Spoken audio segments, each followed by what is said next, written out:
Welcome back to Bablu recipes friends. ಇವತ್ತಿನ ವಿಡಿಯೋದಲ್ಲಿ ನಾವು ಟೊಮೆಟೊ ಗೊಜ್ಜು ಸುಲಭವಾಗಿ ಯಾವ ರೀತಿ ಮಾಡಬೇಕು ಅನ್ನೋದ್ರ ಬಗ್ಗೆ ತಿಳಿಸ್ಕೊಡ್ತೀನಿ. ಇದಕ್ಕೆ ಬೇಕಾಗಿರುವಂಥ ಇಂಗ್ರೀಡಿಯೆಂಟ್ಸು: ಅರಿಶಿನ ಒಂದು ಚಿಟಿಕೆ, ಉಪ್ಪು ಮತ್ತು ಬೆಳ್ಳುಳ್ಳಿ, ಕಡಲೆಬೇಳೆ, ಕಡಲೆ ಬೀಜ, ಒಣಮೆಣಸಿನ್ಕಾಯಿ ಸ್ವಲ್ಪ, ಮತ್ತು ಸ್ವಲ್ಪ ಮೆಂತ್ಯ ಮತ್ತು ಮೆಣಸು ಮತ್ತು ಈರುಳ್ಳಿ ಸಣ್ಣದಾಗಿ ಕಟ್ ಮಾಡ್ಕೋಬೇಕು, ಮತ್ತು ಕೊತ್ತಂಬರಿ, ಕರಿಬೇವಿನ ಸೊಪ್ಪು ಮತ್ತು ಸಣ್ಣಗೆ ಟೊಮೊಟೊ ಪೀಸ್ಗಳನ್ನ ಕಟ್ ಮಾಡ್ಕೋಬೇಕು. ಈ ಥರ ಬನ್ನಿ ಇದನ್ನು ಇವಾಗ ಹೇಗೆ ಮಾಡಬೇಕು ಅಂತ ತಿಳಿಸ್ಕೊಡ್ತೀನಿ. ಒಂದು ಫ್ಯಾನ್ಗೆ ಸ್ವಲ್ಪ ಆಯಿಲನ್ನು ಹಾಕ್ಕೊಂಡು ಸ್ವಲ್ಪ ಫ್ಯಾನು ಬಿಸಿ ಮೀಡಿಯಮ್ ಫ್ಲೇಮ್ನಲ್ಲಿ ಇಟ್ಬಿಟ್ಟು ಆಯಿಲ್ ಹಾಕ್ಕೊಂಡು ಸಾಸಿವೆ ಸ್ವಲ್ಪ ಹಾಕ್ಕೋಬೇಕು. ಸಾಸಿವೆ ಸಿಡಿದ ಮೇಲೆ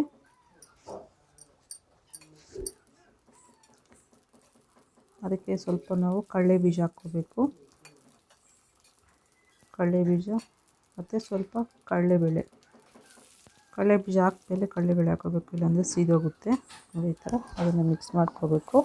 ಈಗ ಸಣ್ಣಗೆ ಕಟ್ ಮಾಡಿದಂತಹ ಈರುಳ್ಳಿಯನ್ನು ಹಾಕ್ಕೊಳ್ಳಿ, ಮತ್ತು ಒಂದು ಸ್ವಲ್ಪ ಕರಿಬೇವಿನ ಸೊಪ್ಪು ಹಾಕಿ ಇದನ್ನು ಈ ಥರ ಫ್ರೈ ಮಾಡ್ತಾಯಿರಿ. ಈ ಥರ ಫ್ರೈ ಮಾಡ್ತಾಯಿರಿ.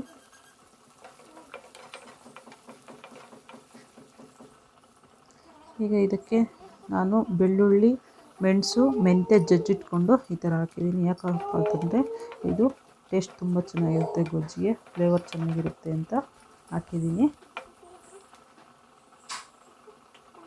ಈ ಥರ ಉಟ್ಕೋಬೇಕು ಅದನ್ನು ಸ್ವಲ್ಪ ಹೊತ್ತು. ಹೀಗೆ ಇವಾಗ ಸ್ವಲ್ಪ ನೀವು ಟೊಮೆಟೊ ಕಟ್ ಮಾಡಿರೋಂಥ ಟೊಮೆಟೊನ ಹಾಕ್ಕೋಬೇಕು. ಇದು ತುಂಬ ಈಸಿ ರೆಸಿಪಿ ಗೊಜ್ಜು. ಬ್ಯಾಚುಲರ್ಸ್ ಆದರೆ ತುಂಬ ಈಸಿಯಾಗಿ ಟ್ರೈ ಮಾಡ್ಬೋದು ಇದು, ಯಾಕಂದರೆ ಕಡಿಮೆ ಐಟಮ್ಸಲ್ಲಿ ಬೇಗ ಆಗುತ್ತೆ. ಈ ಥರ ಮಿಕ್ಸ್ ಮಾಡ್ತಾ ಇರಬೇಕು. ಈಗ ಇದಕ್ಕೆ ಮೆಣಸಿನ ಪುಡಿ ಆದರೂ ಹಾಕ್ಕೋಬೋದು, ಇಲ್ಲ ಮೆಣಸಿನ್ಕಾಯಿ ಆದರೂ ಹಾಕ್ಕೋಬೋದು, ಇಲ್ಲ ಹಸಿ ಮೆಣಸಿನ್ಕಾಯಿ ಆದರೂ ಹಾಕ್ಕೋಬೋದು, ಅದು ಚಾಯ್ಸು. ಈಗ ಸ್ವಲ್ಪ ರುಚಿಗೆ ತಕ್ಕಷ್ಟು ಉಪ್ಪನ್ನು ಹಾಕ್ಕೊಳ್ಳಿ, ಹಾಗೆ ಒಂದು ಚಿಟಿಕೆ ಅರಿಶಿನ ಹಾಕಿ ಈಗ ಎಲ್ಲನ ಮಿಕ್ಸ್ ಮಾಡಿ ಮಿಕ್ಸ್ ಮಾಡ್ತಾ ಇರಬೇಕು. ಈಗ ಒಂದು 2 ನಿಮಿಷಗಳ ಕಾಲ ಇದನ್ನು ಇನ್ನೂ ಮುಚ್ಚಿಕ್ಕಿ. 2 ನಿಮಿಷ ಆದಮೇಲೆ ನೋಡಿ ಈ ಥರ ಬೆಂದಿರುತ್ತೆ, ಯಾಕಂದರೆ ಟೊಮೆಟೊ ಎಲ್ಲ ಬೇಯಬೇಕು, ಇಲ್ಲ ಟೇಸ್ಟ್ ಬರೋಲ್ಲ, ಚೆನ್ನಾಗಿ ಬೇಯಬೇಕು. ಈ ಥರ ಗೊಜ್ಜು ರೆಡಿಯಾಗಿದೆ, ಬೆಂದಿದೆ.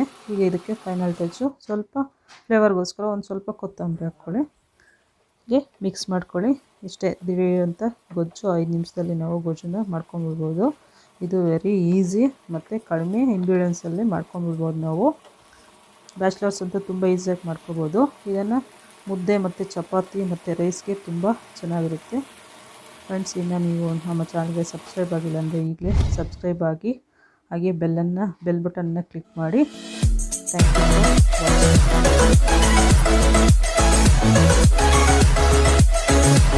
ಯು.